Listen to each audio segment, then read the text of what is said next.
Genius on the YouTube channel. So today we're going to go through the process of how to get your Google Hangouts up and running for a school that I'm working at. And just to verify, if you're at Google, as it goes to Google Chrome, I'm logged into my personal account, but I will need to change this to your specific Baker account. Once you do that, you want to select on your Gmail account.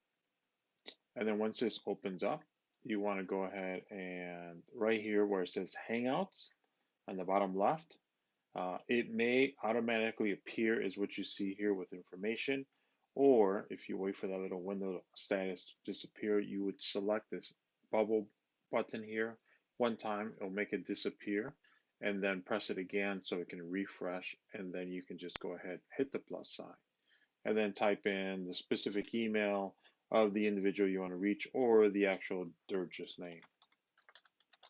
It varies. Oh, there we go. So then you'll just type in the email or the reference, and then it should pop up. Once it pops up, it will stay there inevitable until you physically go in there and delete it. The other way to do it, if this does not pop up and you don't have these three options on here or this one option, you would go to the very top right corner. This is called the Waffle.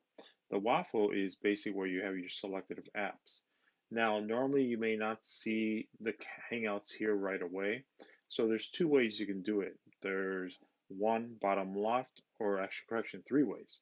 Hit the Waffle, and then here it is chat. So Google Hangouts is changing their version to chats. It's not going to be Google Hangouts in due time.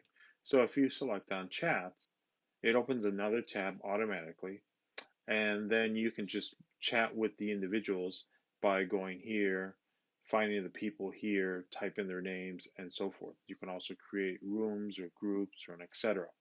This is the best way to reach me right now. In case I'm running around the building, if you send me an email, that is one way. So selecting on the Waffle chats.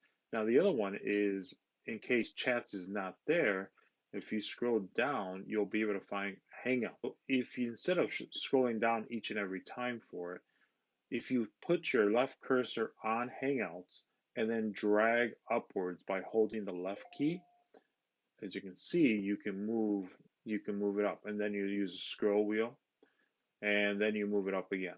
So you put it to where you think it's useful. You put in the specific apps in this area, which is useful for you. So if you need YouTube up there and whatever the case is, news, your ads, or etc., then that's what you'll do.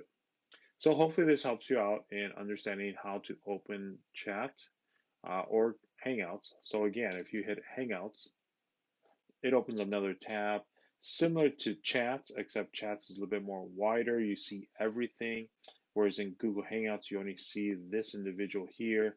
Now, if someone sends you a message, it will change this Google Hangouts and it'll put like a parentheses one and it'll start blinking.